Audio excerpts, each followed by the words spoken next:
Like seeing new Pokémon in the Legends of Arceus trailer and being reminded of the Godfather, so are the games of our lives. Look how they massacred my boy. And these are the games of our lives. Super Mario and Pokemon and all the games that took us to another place and made us want to keep playing all night. These are the games of our lives. Welcome everybody to another episode of the Games of Our Lives podcast. My name is Bill, accompanied as always by the wonderful, fantastic Tony. Hey. Happy 2022. You sound super chipper today. Why don't you tell the folks what we'll be talking about today? Today's the day, guys. Today is the day we talk about Sword and Shield. Folks, we have alluded to Pokemon Generation 8 a handful of times during the several episodes of this show that have already been launched, and we felt with the Legends Arceus leaks that came out over the last couple of days, today is the day where we bury the franchise. Yeah. I don't know what else to say other than this is what's going to have to happen. Listen, we don't love that it's happening, but sometimes you got to talk smack about the things you love in order to get them to say something, do something good in the future. I was just thinking that. Yeah, it's only the ones that you really care about that you can be the most honest with, right? Well, you should be honest all the time, but if someone in public that you've never seen before is wearing like an ugly dress, you're not going to walk up and say it, right? But you'll tell your mom like all day, right? You know? Exactly. You know what? It's one of those episodes. Why don't we just get right into it? First, we're going to start with the iTunes review of the week, by the way. Just a thank you to the 5-star review left by Chulsey91. She said, quote, "I love hearing about the games that I also played as a kid that formed who I am today. A great video game podcast to relax to and go on a fantastic nostalgia trip. The hosts are very warm, witty, and knowledgeable. 10 out of 10. Thank you, Chulsey91. Wow, thanks so much. That's a lot of lying, but thank you very much. Listen, if you'd like for us to read out your comment, if you go to iTunes, rate us 5 stars, and leave a review, you could be the iTunes comment of the week. Dude, how many things of the week do we have now? Like 8? Well, we can count at the end of the episode, because we're going to jump into number 2. We're going to talk about the news of the week. We're going to start off with the non-Pokemon news first, and then we'll jump into the Pokemon shenaniganry. Let's start with Microsoft. Big news from Microsoft this week. They had a $70 billion acquisition of Activision Blizzard this week. So Microsoft now owns Activision Blizzard, which is a pretty big deal. Activision's one of the biggest studios out there, and now they're owned by Big Mike. Big Mike. Big Mike, yeah. Hopefully that means that some Activision Blizzard games come to Game Pass. I know there's like a whole bunch of people upset at Activision for being a very poorly run company and blah, blah, blah, blah, blah. Listen, good games are good games, and they have a lot of them, so hopefully they come to Game Pass. It's a weird one, because, you know, they don't seem like a good company, but Nikes don't seem like a good company, but I still wear them kind of thing, so I kind of see where you're coming from with they've made good games, but also I'm not a huge fan of their games anyway, so this is really more of a wag of the finger at Microsoft for making a stupid purchase, I think. But for the people that like those games, I've said it. I mean, they bought Call of Duty. Yeah, that's a wag of the finger. That's Fair. a shit game. That's a bad game. But it is a valuable franchise. I guess, yeah. I guess, like, I don't like Call of Duty either, but it's a valuable franchise. And I feel like growing up, we've all had our fair shares of spending some time with Call of Duty. Unless I'm speaking for myself only. Just you. Definitely just you. Because there's definitely a couple of games where I've played to prestige, but it's been over a decade since. Hey, that's just the news, and I'm reading it. Bada bing, bada boom. Let's move on to the next thing. We're done with the non-Nintendo news. Now we'll just jump into Nintendo stuff. Obviously, Banjo-Kazooie is coming to the Nintendo Switch Online. I think it might already be online by the time that you guys hear this. Listen, who doesn't love Banjo-Kazooie? Haters, that's who. And it's coming to Switch, so if you overpaid for Switch Online, consolation, baby. The tempo of this episode is only gonna get worse. I just want to throw that out there for everybody right now. So if you're not liking any tones or any words, you gotta go. You gotta go right now, cause it's all bad, baby. It's all bad today. Wait, no, Banjo's a good thing. All right, Banjo's the saving grace of the episode. And this one might actually be good too, depending on if you're a fan of this franchise. But Kingdom Hearts is coming to the Switch in February. They put a release date out for February 10th, 21. I think it's like a Kingdom Hearts collection, so it's going to be a handful of the games. People like Kingdom Hearts, and it's kind of cool that it's coming to the Switch. I never had Kingdom Hearts on a Nintendo console, so it's kind of a big deal. I like it. It's pretty cool. I bought the PS4 versions of I think the story so far, and then Kingdom Hearts something else 3 or something, and I was like, oh, these games were like $15 each for a collection of every Kingdom Hearts game, or $20 or whatever. And yeah, that's on my list to play. We got to talk about later on too the list of games that I've played and need to play. We got to update everyone, but that's in a later segment. We could do that towards the tip of the hat, wag of the finger, and what have you been playing segment. Yeah, I think what have we been playing segment sounds pretty pretty good for that. All right, next story is Niantic disabled Pokemon trading in Pokemon Go, a game about Pokemon collecting, trading, and battling. Tony, what's going on? Well, some kid got lucky. A couple kids, actually. They were lucky friends, and they traded 100 times, and every Pokemon was lucky because the lucky status never went away. Niantic caught wind, and they said, oh, we gotta stop trading for everybody now in this entire game because of this one thing. So I'm happy for those guys. That's awesome. And or girls, I don't know, whoever did that. Yeah, Niantic doesn't seem like they know how to run a game very well. They just put the money in their pockets and release one Pokemon a year, and everyone loves the game. Yeah, that sounds pretty good. Just a heads up, what are lucky Pokemon, and what do lucky trades do? And why is it so wild that a kid got 100 of them? Well, lucky, basically, you have, anytime you trade with someone, just a regular trade, it has, the Pokemon being traded both have a chance of becoming lucky Pokemon, and when they're lucky, they have, like a lucky status, just like a shiny would. They have, like, a background, it says lucky Pokemon, it has, like, a nice little, orange, like, yellowish color behind it, and, basically it costs less Stardust to power them up, which is really good, or if you want to, and they also are minimum 66% IVs, so they're all going to be at least, I think it's 10 or 11 out of 15, I think 10 out of 15, so it's going to be cheaper to power them up, and they're also going to get to, higher overall CP, so sometimes people, when they become,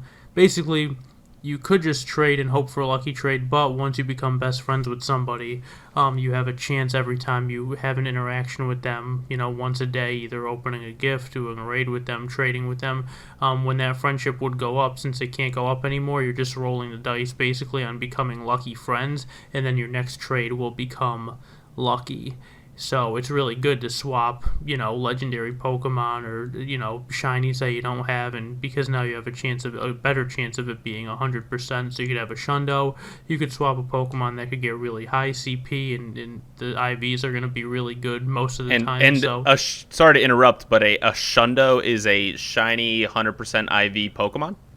That's correct. Dang, we got nicknames for everything over here in the Pokemon Go universe. Oh, they sure do. And it's a very nice thing to get lucky status with someone or get a lucky Pokemon. So the fact that kid was able to do that, those two people, it's really, really cool. Now, I imagine they'll just patch the game and then re-enable trading soon, right? I think so. That seems to be what's going to happen once they figure out the technical stuff, what caused it, and how to prevent it from happening. Man, Pokemon's just having a rough week because the next thing we're talking about is the upcoming Pokemon Legends Arceus, which a lot of the Pokemon who are going to be in the game, who are new to the game franchise, leaked the last couple of days. Now, mild spoiler alert here, we will be talking about some of the designs for some of the leaked Pokemon. We're not going to really be talking much about the gameplay, but that's not what's important here. What's important here is that some of these Pokemon have a special place in hell, and Tony, tell the people what's going on here. I'm just shaking my head looking at them. They're in front of me right now, and it's the best possible way I could say it is they are forcing us to incorporate newer Pokemon or old Pokemon but new forms from a new region. I couldn't be any more against it, I don't think. And I want to put a little asterisk next to it, because I think when Pokemon get new forms and their types change and then you have to adapt to it, I mean, it's like a new, I don't know, when a new game comes out and, not every Pokemon is very competitive if you're playing at the, highest level, so you don't have to memorize all of them.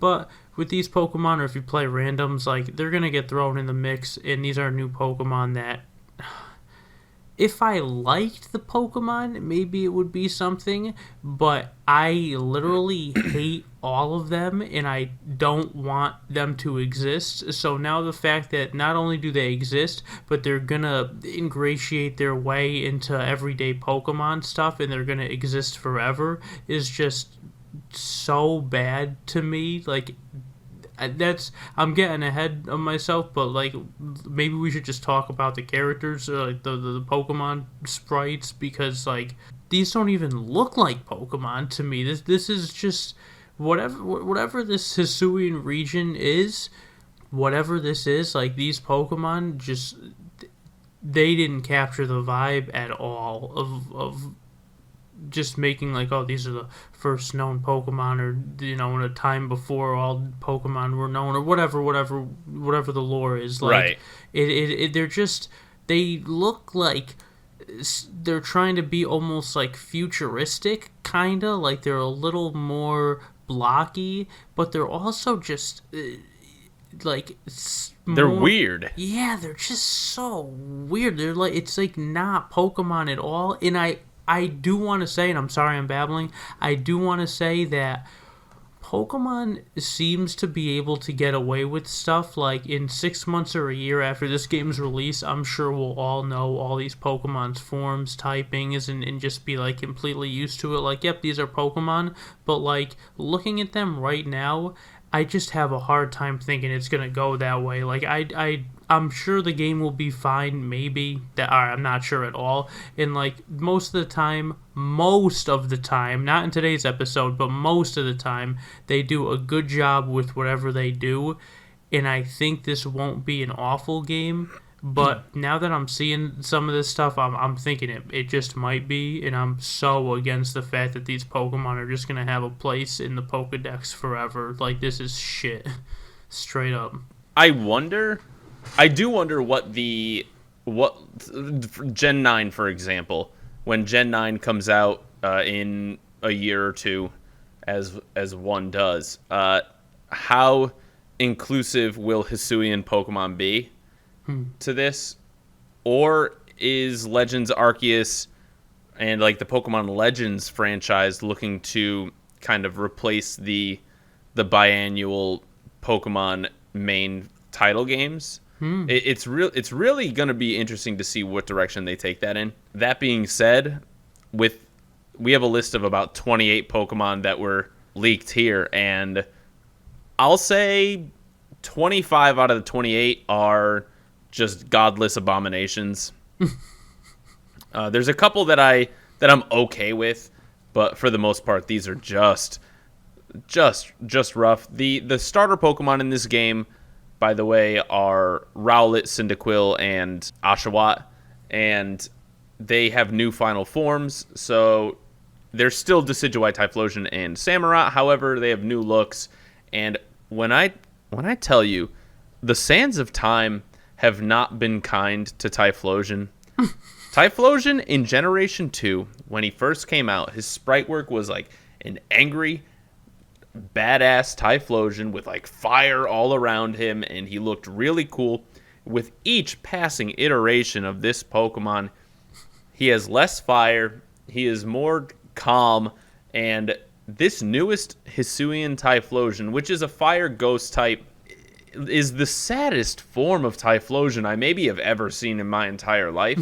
Just absolutely brutal. I do think Hisuian Samurot's an upgrade, although Samurott is just a pretty hideous Pokemon even at base. So the bar was so low that impossible to clear. Tony, what is your least favorite new Pokemon form / new Pokemon on this list? Wow, that is so hard. That is very, very hard. Because I hate them all. Maybe Typhlosion's up there. Typhlosion's definitely up there. And I want to say Sneasler is probably the one that really does it for me. The one that makes me look at it and just feel anger inside of me. What's Sneasler? Sneasler looks to be a new evolved form of Sneasel, which has its own Hisuian form. Sneasler, for those who don't know, looks like a lanky Dr. Seuss character, and I just hate everything about its being. It is one of the worst looking Pokemon ever. All right, so a couple of years back, there was a game called Mario Maker, and there was a tall Mario sprite that just looked like an abomination that God had long forgotten. Think about Nintendo doing that to Sneasel, just longer arms, longer legs, but still a weird tiny head and a long torso. It is a nightmare scenario, and nobody should be forced to look at it. My least favorite has to be the new evolution of Quillfish. Hisuian Quillfish has an evolution called Overquill, which looks like a bad Nintendo 64 Kirby needle ability. It is just... There's a such thing as too many needles, and this is it. It is literally a sphere with a tiny little face and just too many needles. Just a rough scenario, man. Just yikes. Also, they turned Palkia into a horse, and that's unforgivable. They put in parentheses next to the name, like, the new form is called the Lord form, but I'm pretty sure it's just, like, someone passing out seeing the Pokemon, like Palkia, oh Lord, just, like, falling down. Cause someone caught the vapors looking at that Palkia. All right, so... Let me say this real quick. Yeah. All the Pokemon aren't bad. Like you said, 25 out of 28 are bad, but the ones that aren't bad are just, like, redundant and, like, just unnecessary, I want to say. Like, even if they aren't awful, it was, like, the ones I think aren't awful are Samurott, but I think Samurot's cool, and I think it was cool to begin with, so I don't think changing him at all, like, that didn't need to happen. I think the Zorua is cool, but it was already cool. If anything, it's a little bit worse, but it's still fine. I actually like normal Ghost. The typing is fun. Yeah, that's a really weird one. That's very, very weird. Yeah, we've never had that before. That's insane. And I want to say Braviary, too. Doesn't look awful, but it looks pretty bad, and it does not... this is so upsetting. I don't know what's going on its head, but... Yeah, it's like Marge Simpson. It does look like Marge. Looks like a bird with Marge Simpson's hair. Come here, trainer. I'll fly you anywhere. Oh, homie! So, if I had to pick one Pokemon that I think is the least offensive to me, I would say it might be one that hasn't been revealed yet, by the way, like one of the new reveals. I don't hate Hisuian Avalugg. I think a Rock Ice Avalugg, I mean, he looks basically the same as original View, but with, like, some dirt. I think it's fine. I don't hate it. I hate it. Tony, what about you? I don't make me pick out of these, please. Which one do you like the most? You have to pick one that you like the most. Wow. This is a horrendous question. I guess the same. I guess I'm gonna take the easy way out because it changed the least, I think, so it's the safest. But they gave him a color, like he went from having a white shell on his head to having like a black and red shell on his head. I'm okay with that. I think that's fine. Yeah. Oh my god, this is a couple. Maybe the only upgrade. Maybe, yeah, that's probably safe to say. Probably the only upgrade. In some honorable mentions, of other things that I hate would be Cleavor. Cleavor the evolved form of Scyther. That, when you just told me that earlier, that is awful. That's forever now, Pokemon fans. There is always going to be a new Scyther form called Cleavor. Cleavor, and it has 2 shovels for hands. I think they're supposed to be like cleavers, like axes. Like cleavage? Yes. The cleavage Pokemon. But it does. They look like shovels, but I'll give it to you. They're This does take place in like 600,000 BC. That dude does look pretty prehistoric. I'm not gonna lie. It doesn't even look like a Pokemon. None of these look like Pokemon to me. This is not Pokemon. It's just not. It's not. Pokemon's gone down a real weird path with this one, and I don't know, man. Game comes out in a week. Are you gonna get it? No. No way. Maybe. All right. I'll get it. We can both get the game, which is just adding to the problem, and then we can complain about it on a podcast in the future. I would love that. Perfect. So shall it be done. I would love that, dude. Hisuian Arcanine. It looks like a someone that forgot to shave, like a convict, like an angry convict wearing like a little penguin body around its neck, and then it also has like a dog body behind the penguin body. The problem, you know what the problem is that I have with all of these Pokemon? Yeah. They all look like they came from some like random kid's DeviantArt page. And I think that's the worst thing you could say about them. Yeah. I agree. I guess Sliggoo and Goodra barely look any different at all, so... Yeah, now they're just squirrels with tails. They're dragon squirrels. Goodra literally looks like a squirrel. I hate this. I hate this. Also, Dialga is a horse now, too. So Palkia and Dialga are both O Lord form. Oh, Lord. And may God have mercy on all of our souls for having borne witness to this. I can't believe this is happening. This might be very small chance could be absolutely incredible. It could be completely game-changing and go, wow, they really nailed it. But more likely, this could be the death of Pokemon as we know it.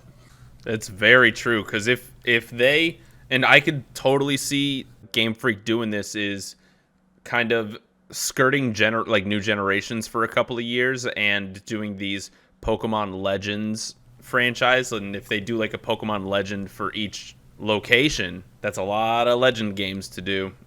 You know, Pokemon Legends, Lugia or Ho-Oh coming out in 2024. Can't wait. Small chance that they realize this is a hiccup and they don't come back to it for a while, but most likely it is going to be a new thing, like you said, and I kind of dread it, but maybe they'll do something good. But the path that they're on right now, it's, you know, my entire life they've done so much good, so it's hard to, you know, go against them. But then you see Gen 8 and you're like, all right, they did something very bad, and you're like, all right, but it's Pokemon. And now you see this and you're like, I don't have a good feeling about it. And I'm just not very optimistic about anything they're releasing right now. And it's hard to defend them after the last few years. So I don't know, man. I don't know. Why don't we move on to the creme de la creme? Let's talk about something good. Let's talk about the greatest tragedy known to man, and that is Pokemon Sword and Shield. Came out in November 2019 on the Nintendo Switch. It's Generation 8, baby. Tony and I, so this game might actually have been the inspiration for the Games of Our Lives podcast. Just as a preface here. So the game came out in 2019, and I was living in California at the time. And Tony and I really hadn't, we used to be really good friends back in the day. We'd hang out all the time before I moved out of Connecticut. And, when you're far away, you don't really talk that much, blah, blah, blah. But we started talking about Pokemon Sword and Shield. And we went on like a 3-hour tirade about literally just complaining about the game to each other. And we're like, man, we got to have these talks about video games more often.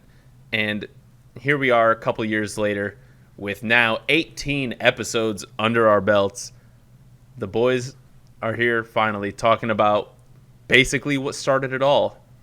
Pokemon Sword and Shield. Wow, I forgot about that. Yeah, we talked for a very long time and really just sat there and had a poop throwing contest with that picture, that game's picture on the wall.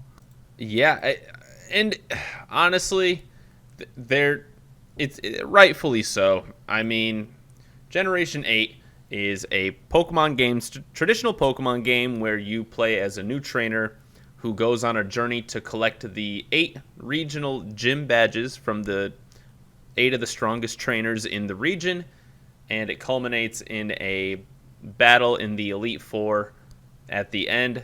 There's an Elite Four in this one, right? I forgot everything about this game. You battle the Elite Four, become the champion. During that adventure, there's usually 1 or 2 groups of ne'er-do-wells who often cause issues with your journey, be it blocking paths, trying to be villains and catch Pokemon to ruin the world. And they almost always culminate with, I have to summon the regional legendary in order to basically hard reset the world. And here you are, an 11-year-old boy going, yeah, okay, like, bet. And you just, like, catch that Pokemon in front of them, and they're like, wow! It's a shame I gave you that Master Ball to do that. Rough stuff, me. I guess, sorry. No harm done. We're good. Go on and beat the Elite Four, kid.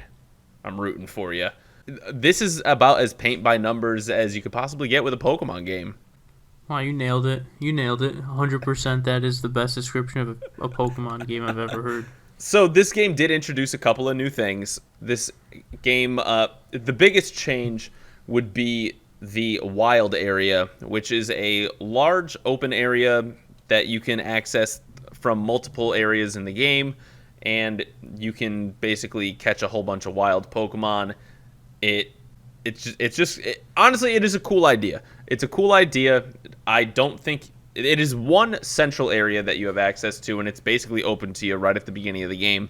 And I'm not going to say it's good, because it basically is just one large path. There's not a whole bunch of nooks and crannies to explore, really. It's definitely interesting. Now, what are your thoughts, Tony, on the main game's wild area? I think it's a fine idea. I don't think it's a great idea. I think it's just something for the game to have. You know what I mean? Because, not for nothing, but we've had 7 generations before. None of them have had a wild area, but there's never really been an issue with finding and collecting Pokemon. I think the biggest issue with Gen 8 is now we have close to 900 Pokemon, and we want to push really only the Gen 8 Pokemon in the town-to-town regions, so where can we dump everything else? And it almost just feels like a forgotten dumping ground. It's a good point. It's a very good way to look at that. And again, when you have a game with 900 Pokemon, that's understandable, right? Like, Jesus, like, we have a lot of things to do. And Game Freak was kind of set up to fail with this generation, because Pokemon is in a state right now where it's damned if you do, damned if you don't. And the expectation going into this game, just because precedent has been set by every previous generation, basically, is that with Generation 8, you should be able to catch and access all 900 Pokemon in the games. For the base game, you get about 80% of the Pokemon, maybe 75% of the Pokemon, which is a lot, but it's not all of them, and the only way to get all of them is to purchase 2 DLC packs. I think they're $30 a pop, or maybe $20 a pop, plus, or you could buy them both for $30, something like that. So you have a paywall that the rest of the Pokemon are behind. So in order to access the game, and if you pay retail price, you're paying $90 for all of the Pokemon, which is that's a lot of money to swing. My head is spinning right now of all the different things that make me mad about this game and the decisions that they made. I'm not sure about this because I didn't purchase them because it is against my principles to promote something like that, but I still don't think every Pokemon is accessible in the game. As far as I'm aware, there are a handful of Pokemon, it seems from Gen 7. Wow, actually, holy smokes. There's a lot, right? In the base game, there's a lot missing.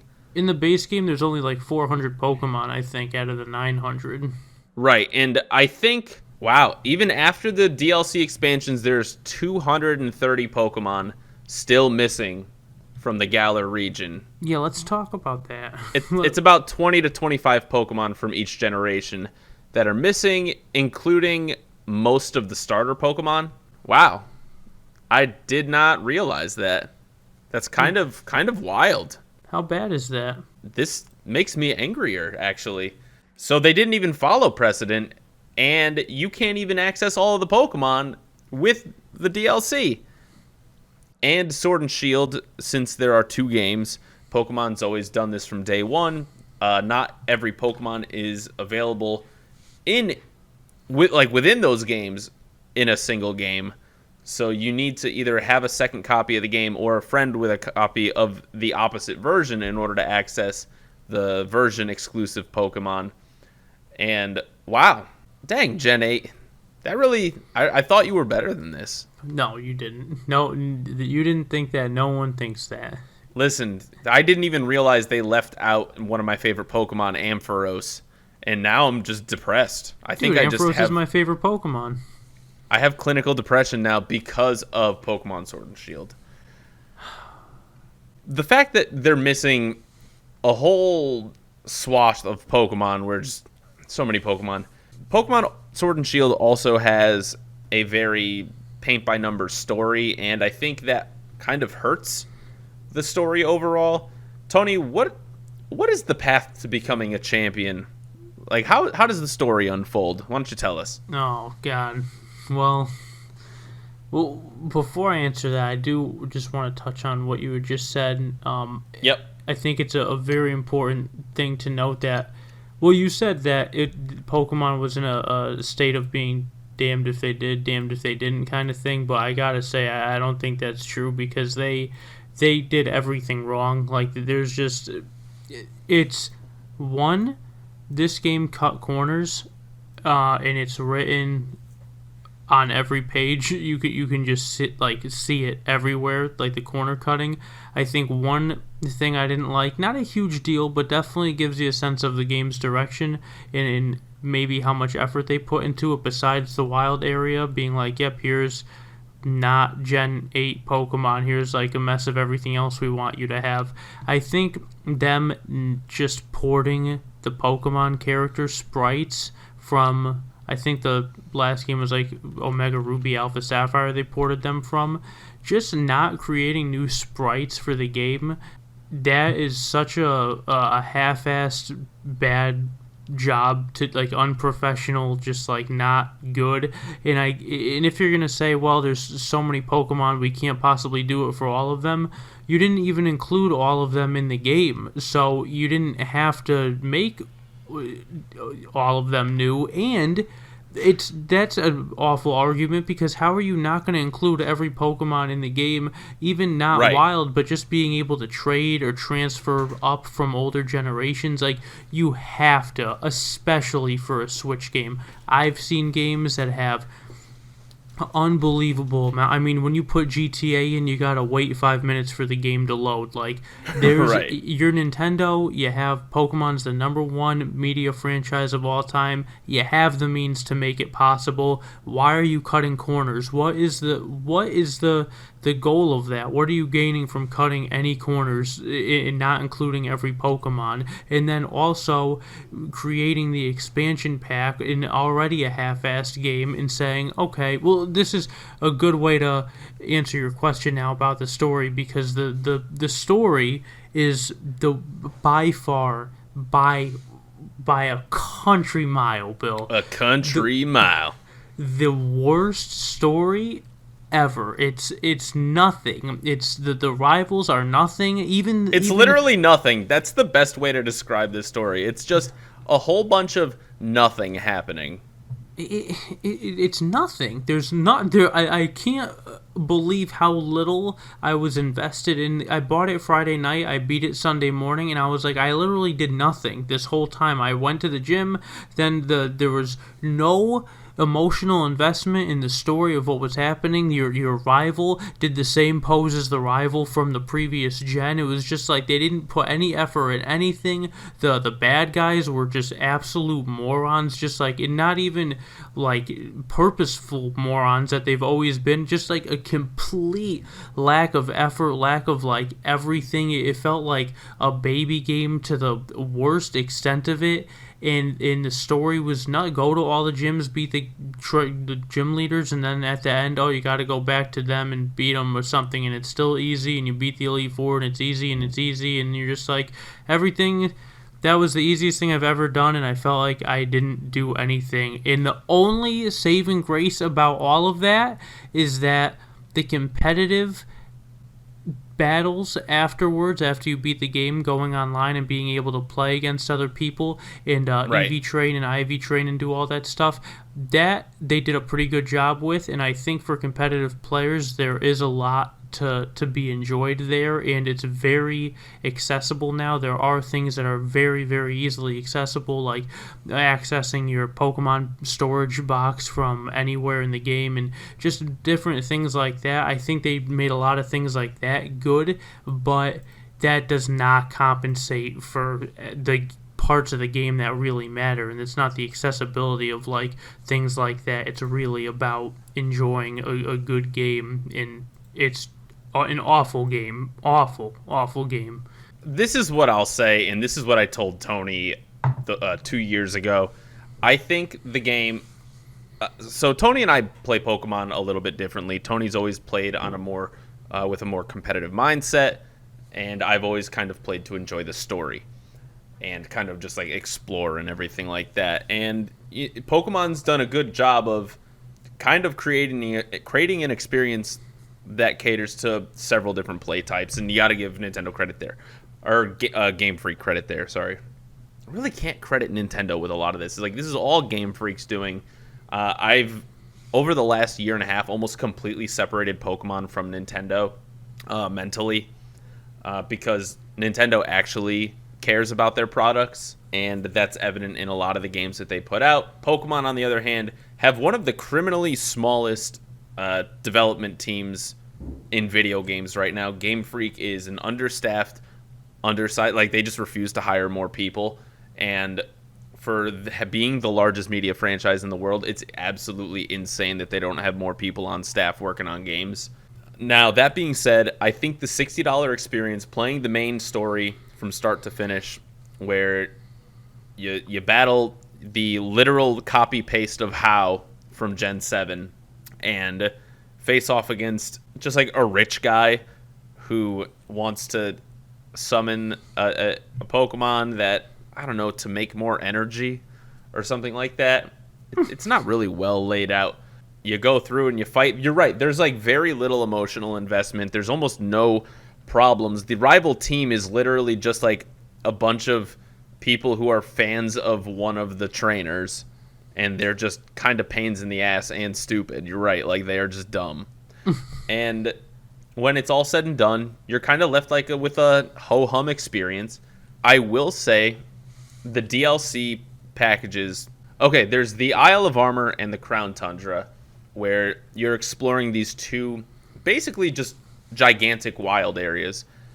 Now, the one thing I will say about the Isle of Armor and Crown Tundra that I think they got right is the wild area experience. This is something that should have been how the game is played. I think if you made a game that is basically all wild area, and in different parts of the wild area exist different towns, and the gyms are scattered sporadically, and the gyms, instead of having to go from like gym to gym and there's like a very set, very linear path with set levels, I think there should be like, 8 possible combinations that these gyms have, and you can get them in any order and sort of like have a true open world experience that way. Will never happen. But the Isle of Armor and Crown Tundra have like a very basic story where you end up like with a kind of unique new legendary and explore this giant wild area where there's a lot of Pokemon. I think they did an okay job there. I think this is a terrible $60 experience. I think it's a solid $90 experience. But the fact that you have to pay $90 to even get a solid experience is an absolute embarrassment for Pokemon.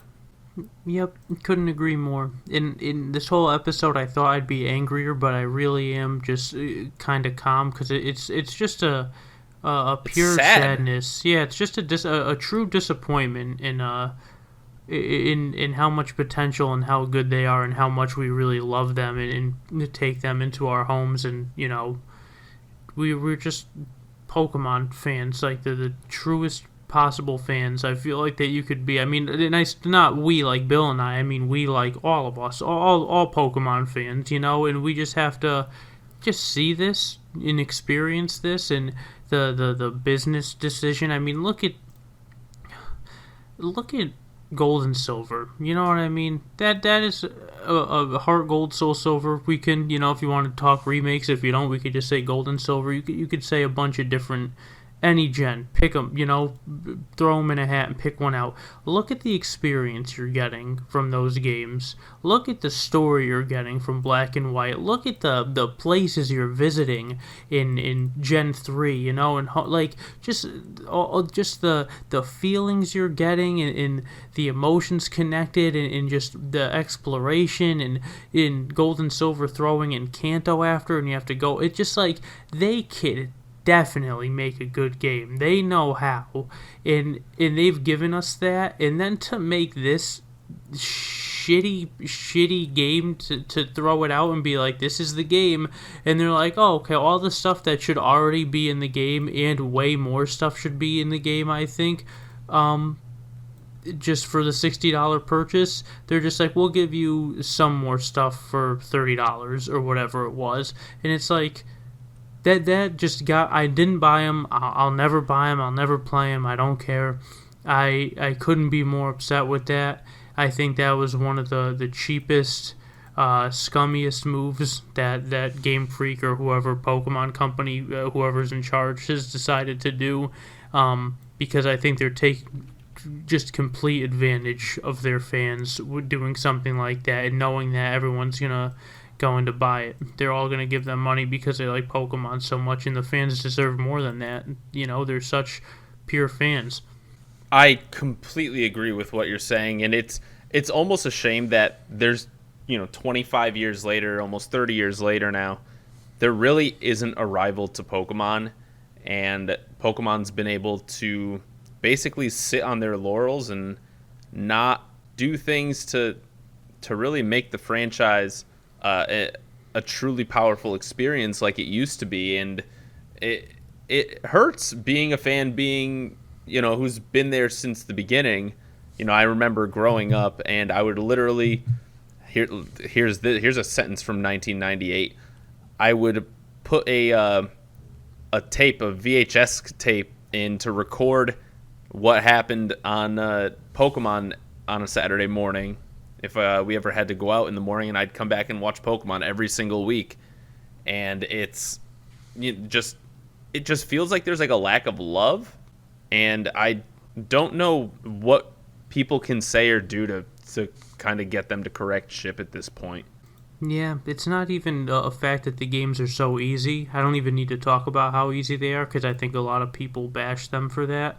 It's okay if they're easy, but it's everything else on top of it. It's not like, all right, we don't know what to do. We want to cater to a younger audience, but look how good the competitive at the end of the game is. It's like, right, like that kind of connects both sides. The younger audience, the older fans, like, play it how you want, but for the fans that don't enjoy the competitive too much, that have loved it for as long as we have, like, you gotta give them something. You gotta give them a good story and just make a fun playthrough of a game.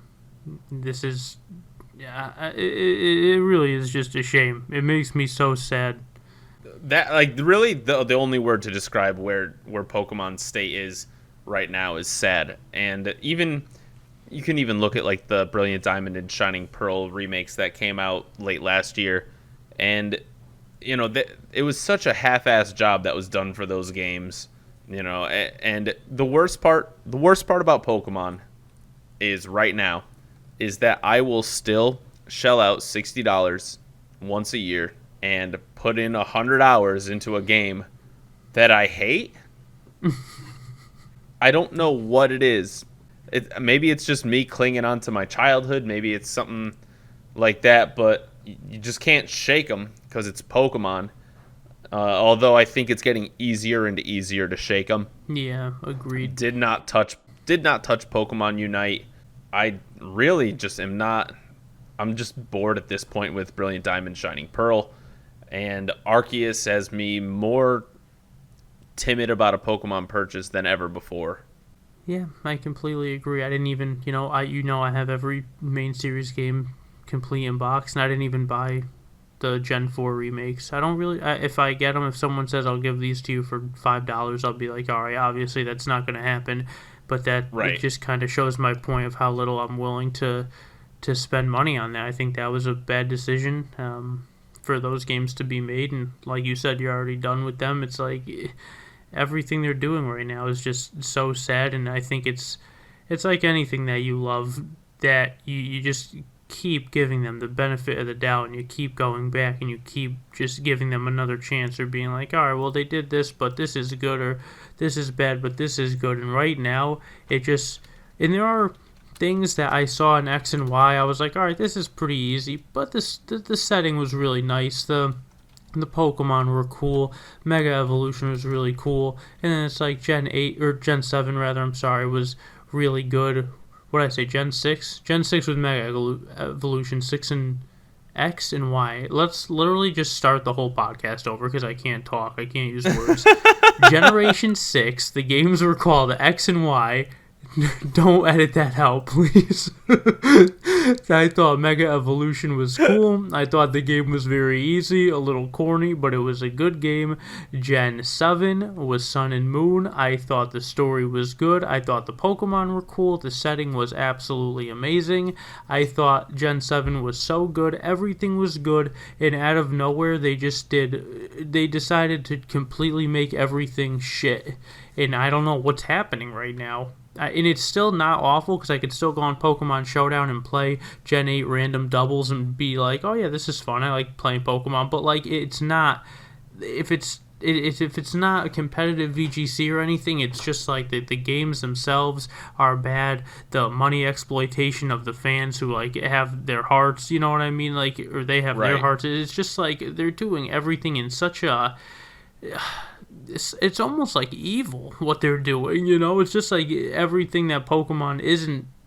I don't know.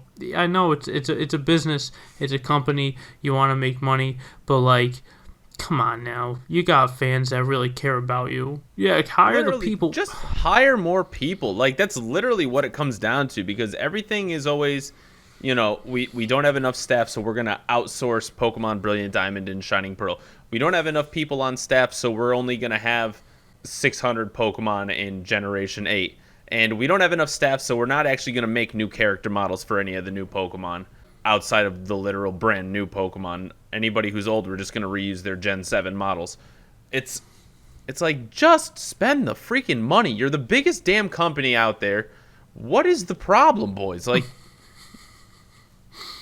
what what is the thought process here? Because they can do this. Rockstar, like, they could go the Rockstar approach. Rockstar games, when they come out, they take, 6 to 7 years between games, but every time a new Grand Theft Auto comes out, it becomes one of the greatest games of all time at that time. You know what I'm saying? Like, when Grand Theft Auto 5 came out, it was over. Like, and when Skyrim came out, it's over. Like, it just becomes part of the zeitgeist. Like, even with Breath of the Wild. And there's a reason that they've been taking 6 years to do a Breath of the Wild sequel. Like, Pokemon has this awful compulsion to come out with a new title once a year, and it has absolutely destroyed them. Yeah, it's not a good way to do that. At some point, you just have to make a decision and look everyone in the eyes and go, we want to do what's best for the games, because we know that's why you love Pokemon so much, because it's a game and the games are good. And right now, we just once a year is creating a very poor product, and we don't want to give that to you guys. So I'm sorry, we're going to have to take a step back for a little bit. Of course, you're going to make less money doing that, but then you make a game that, what's more important at the end of the day? They're really showing their morals with stuff like this, and I'm not sure about the company or anything like that, but it does seem, from what you said, I believe you, that they're completely understaffed. And I've worked for, probably over a dozen companies in my life already, doing many different things and just seeing different, going through different experiences, doing different traits, learning new things. And it's been somewhat enjoyable, but like, all the companies are all cheap, it's all like, all right, as long as the business is making money, the owners, it's all just capitalism, and just the higher ups make the money when all the staff just does all the work. And it makes me shake my head constantly how little these companies care. And it's so hard to believe that such a beautiful creation like Pokemon could potentially also be like a company like that, that's just like, all right, well, we gotta just keep making it, keep pushing it out, every year, because we got to keep making new games so people they'll buy them. They love Pokemon, like, they love it. They're gonna buy it no matter what. They're gonna buy it. We're gonna buy it no matter what. 100%. Every time, like, we've been complaining about Arceus, and guess what? Probably gonna buy it. Yeah, exactly. Just because we have to. That's the feeling. It's like we have to. I see those damn blue and yellow letters, and I'm like, well, shit, you got me there. That's why I didn't buy the expansions. I just put my foot down and I said, no, enough is enough. Like, I'm not going to let them do this to me. And I know how much I love Pokemon, but I care about myself more. I care about my morals and my beliefs, and it's just bullshit for them to try to rob everybody, and everyone's getting robbed by them, and they're laughing while they're being robbed. They're handing the money to them. Yeah, take the money for the expansion. Wow, not a big deal. It's just like, no, forget that. I'm not dealing with that. This is the first time I've ever felt like literal anger on this podcast. And it's not misguided. It really isn't. I really don't even know what else to say. I don't want to say like I'm completely disgusted, but it feels like it. Maybe there's another side to it, two sides of every story that we're not listening, but just from looking at what's in front of us, it seems like not very hard to surmise. We're just taking what they're giving us, and it's shit. And if you guys have any opinions that you'd like to share, be sure to follow us on Instagram or on Twitter at Games of Our Pod. We upload these videos to YouTube. There's a comment section there, and or you could reach out to us individually. So we'd love to know what your thoughts are on Pokemon Sword and Shield. We really don't even have to like break down individual characters and stuff like that like we normally do. It really is just like Pokemon's got to get better, because they're going to lose fans a lot more quickly than I think they realize, and it's becoming tough to support them the same way that we've kind of almost blindly supported other Nintendo franchises. Agreed completely. And there's no other company I've blindly supported more than them. And we didn't even talk about any of the new Pokemon in Gen 8. We didn't, you know what I mean? That's like, the Pokemon are it. And that's pretty lackluster too, right? What is it? Just like Dragapult and everything else is garbage. You know, it's like not. You know, I'm exaggerating a little bit, but that's like the game is so bad, and we didn't even talk about the biggest part of Pokemon, and that is the Pokemon themselves. And honestly, I don't even think there's much to be talked about with that. It's pretty subpar, you know, like par for the course with the game. And if you want to talk about it, we can about all of them, but you know, it doesn't even matter. Why don't we just do this? Name one or two of your favorite Pokemon from Gen 8, and we'll move on. We got to end it on a positive note. And of course, when I play competitive and I play randoms and these Pokemon get tossed in the mix, Pokemon that I didn't like at all end up becoming Pokemon that I'm, you know, a fan of later on because I get new experiences with them. But, you know, I don't know, Pokemon I didn't like back in the day. I'm just like, oh, it's a stupid Pokemon. But later on, you're just like, oh yeah, I got Vanillux. All right, I'll Aurora Veil with my, you know, Hail up and be good. I'm just like, oh, okay, now all of a sudden I know this Pokemon. I kind of have some attachment to it. But, you know, maybe that'll happen with these. It has happened with some of them. But just looking at them in front of me, the only... If I could, how many you want? 3, 5? 3. 3 is fine. Dragapult, Frostmoth, and Obstagoon. Okay. I actually, those are 3 pretty solid ones. If I were to pick 3 myself, I would probably go Corviknight, which is a steel flying bird. It looks like a big raven. Pretty cool looking. I don't know why, but I've always been partial to Appleton, which is a grass dragon Pokemon that literally looks like a baked apple pie. I just think it's silly, and that feels like a Pokemon to me. And I kind of like Toxtricity as well, which is an electric poison type. I just like the type combo. I think it's really strong. And, solid picks. And I like that he has 2 forms. He has an electric guitar form and a bass guitar form. Yeah, you know, I'll tell you the truth. Now that I'm looking at all the Pokemon, there definitely are more that I like than dislike. Maybe 50-50. Yeah, I'm just like, oh yeah, a lot of these grew on me. But overall, you know, I guess 50 good, 50 bad, you know, we'll take it for the rest of this game. Isn't that like even more damning of the generation that on par, the general Pokemon designs aren't bad in this generation? No, they're really not. Like, I think there's definitely some worse generations out there that have done a worse set of 100 new Pokemon. Agreed. But I really just...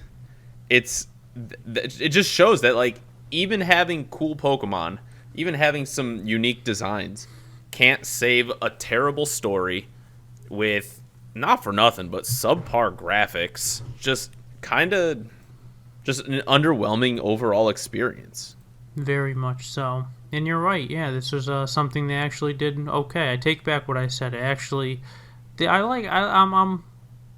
actually on board with like 50% of these Pokemon, maybe 60%, which is pretty good. And yeah, it didn't even come close to saving this monstrosity. Any final parting words? Because I think we should wrap up Sword and Shield here. Yeah. No, I got nothing. Sorry to everyone for such a downer of an episode. Wow, yeah. I mean, sometimes we got to get real with you guys, though. You know, we don't want to sit here and, you know, we're kind of breaking our own rule of games of our lives. This game came out very recently, but I think it's worth talking about just because it really is so impactful on how we feel right now, you know. And I feel very passionately about Pokemon, and I've had this discussion with Bill, like we said, for 3 hours, and this is all stuff that was like a no-brainer, just comes right up in talking about it, and we just really need to share it because it's important for one of, you know, both of our favorite games of all time and the biggest franchise ever. We know how many fans it has, so sometimes you got to talk about the bad. It can't be good all the time, and I definitely am pretty good at talking about the bad, right? So why not make a whole episode about it? And we've been kind of light on the wags of the finger the last few episodes, so we figured let's make one episode just completely dedicated to the wag of the finger. Tip of the hat to us for rocking through that, though. Yeah, that was great. We did really good. Let's move to the lighter side of things. We've been dogging, and dogging, I guess, or should we say Growlithin and Growlithin and Growlithin. I got a tip of the hat. You do? I do. I have a tip of the hat. Wow, let me hear it. All right. Tip of the hat to those Voila frozen meals in a bag that you can get at a grocery store. Listen, it's like 2 servings of like pasta with vegetables. You add some extra frozen vegetables to them.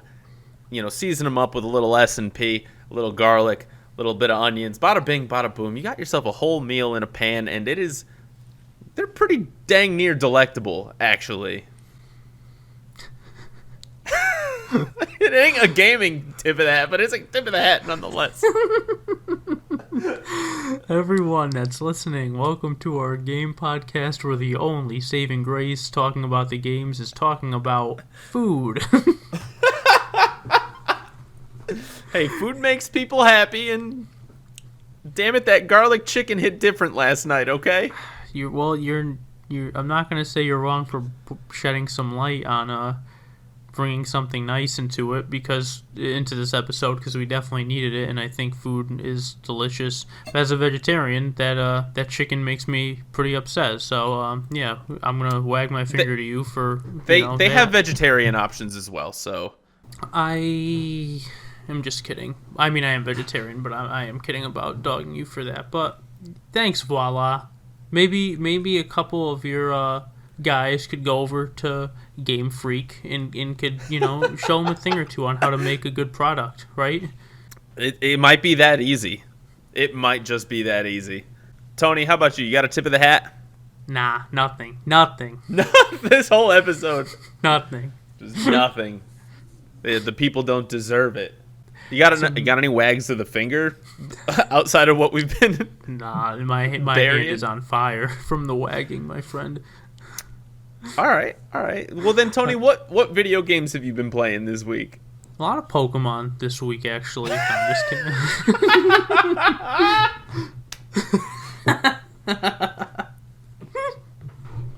Could you imagine the whole "What have you been playing this week" segment? It's just us talking about Pokemon games we've been playing. I actually have been playing a lot of YuGiOh this week. I've been getting I've been wanting the idea. I played YuGiOh competitively from like 2007 to 2013, I want to say, and I've just been enjoying other formats that aren't GOAT format, because that's one of the biggest retro formats to play from 2005, and I'm just so sick of it, to be honest. And I've been playing a format that I like called Edison format. That was like my favorite format before I knew it was a popular format, and then I looked it up and I was like, oh my god, people play this, they know about it, they're making it a thing. And I've been playing that and buying cards and putting decks together and just enjoying it so much. And I've been thinking about playing like modern current Yu-Gi-Oh, and yeah, I told 2 people that, and one of them said delete my number, and the other one said, well, you must really hate yourself to want to do that, because the game state is so bad, and I think we all know that. But maybe it's not. Maybe I want to figure it out for myself and make that decision for myself. So, yeah, that's what I've been up to this week. Nice. Myself, games that I've been playing, I really have kind of only been playing one game. I really wanted to beat Final Fantasy X, and I am about 90% of the way through the story now, and I have a couple of thoughts on Final Fantasy X. I will say, after putting about 55 hours into the game, Blitzball is a terrible experience, and anybody who says otherwise doesn't know good game design. And this is one of the most linear Final Fantasy experiences. I will say the saving grace is the combat system for Final Fantasy X may be my favorite Final Fantasy combat system that I've ever experienced, and I think it's really, really well done. I think the sphere grid, which is the way that you kind of level up your characters, is a really, really unique and fun approach to leveling up, as opposed to just traditional experience points levels and like upgrades at levels. I think they did a really kind of fun, unique job there, and I'm interested to see how the story ends. So it's been it's been a net positive experience. I just miss me with that Blitzball, which is one of the mini game formats in the game. just big ol' yikes on that. But really haven't been playing many other video games. No indie games? No, like Schuster's Palace or Wonton Chaser or anything that you throw curveballs at? You know what? Normally I would. Normally I'd throw a curveball or two. But this week, just because Final Fantasy X is just such a long game, really just been kind of grinding there and haven't streamed since I played Banjo last week. I will be playing a little bit of Mario Kart 8 Deluxe this weekend on my stream just to practice for the upcoming tournament. Sponsored by Stream for a Cause over at twitch.tv/buildafajita. You can sign up from my Twitter page at Build a Fajita. It is a free-to-enter tournament. It will be a double elimination format and should be lots of fun. And I'm in it, so whoever wants to come in second, you all can decide that amongst yourselves, but Wikipedia will get the $500 reward from me. Alrighty, then we're going to move on to the fan of the week. No! That's right. Hey, 2 weeks in a row sticking with a blank of the week thing. Not bad. Tip of the hat to us. That's pretty good for us. Fan of the week is actually somebody that you know. Ooh. One of our dear friends. He was actually talking to me about the podcast this week and gave some pretty good feedback and genuinely enjoys the show. And we're going to talk about our friend Fargles. Yo. Tony knows who Fargles is. Really good friend of the show. Just really nice guy. And thank you for listening and supporting, man. Really appreciate that. And as your dad, I can say this. I love you. Yeah, that was beautiful.